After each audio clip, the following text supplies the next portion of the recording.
Hello, what is up guys? EvilDoUsHarm here today, back with another Blade and Soul video. Today's video, we're going to be taking a look at the dungeon speedrun event that is going on in conjunction with the Blade and Ghoul event that we've already talked about. So the dungeon speedrun event is a secondary event that they kind of added in a little bit after the Blade and Ghoul event, or kind of at the same time, and not a lot of people know about it, so I want to bring it to your attention. So this event is taking place on this weekend, as well as the weekend coming up next week. So 2 weeks. Nice thing is that if you didn't know about this, you're automatically entered into it. So if you ran dungeons this weekend, you're already entered into the speedrun event contest automatically. So good news for you. But yeah, so it's this weekend as well as next weekend. So only 2 weekends, and everybody gets a prize, just participation award, and then based on how you finish or how quickly you finish the dungeon and how you rank against other people, you're going to get different rewards. So we'll go through the different tiers of rewards, we'll go through the different tiers of dungeons here right now. But real quick, just to point out the dates, the first dungeon set was October 18th through October 21st. So if you're falling in that time, if you ran dungeons during that weekend, you got prizes. And then the second weekend is going to be October 25th through October 28th. So 2 weekends only. Basically how this works is whenever you enter a dungeon, you're going to get entered into this contest.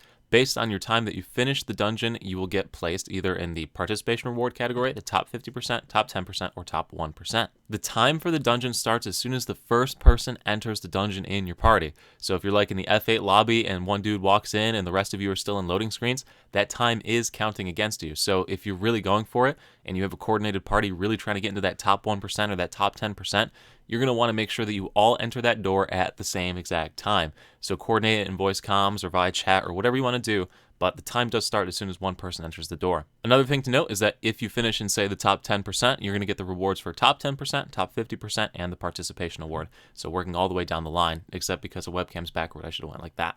Anyway. Additionally, there are 3 categories of dungeon. So we have Category 1, which is the Shadowmoor, Sandstorm Temple, and Ransack Treasury. Category 2 of Cathedral Cliffs, Warp Citadel, Brood Chamber, and Dreamsong Theater. And Category 3, which is Hard Mode for Cathedral Cliffs, Warp Citadel, Brood Chamber, and Dreamsong Theater. The rewards, like I said, are broken down into 4 tiers. We got the Participation Reward, or we can call that the Free-to-Play Award. We then have the top 50%, so the Dolphin Award. We then have the top 10% for the Blue Whale Reward, and we have the top 1% for the Leviathan Reward.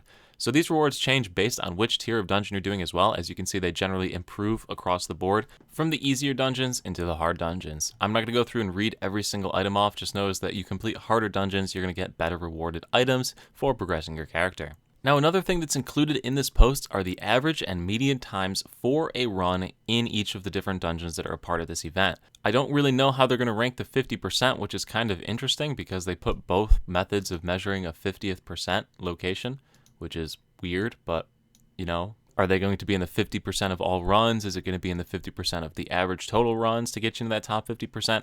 Either way, you're going to want to be shooting for around these times if you want to hit that 50% or greater reward. Some fun ones are that in Cathedral Cliffs, the average person spends an hour and 12 minutes of their life trying to clear it.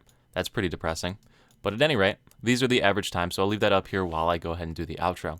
Anyway, guys, thank you so much for watching this video. Hopefully you get something cool out of this event. If nothing else, you're going to get some extra pumpkin spice candies, which can help you put you over the top for some of the event items that you're trying to buy during this event going on, the Blade and Ghoul event. So basically just a neat little bonus for everybody who runs dungeons in Blade and Soul.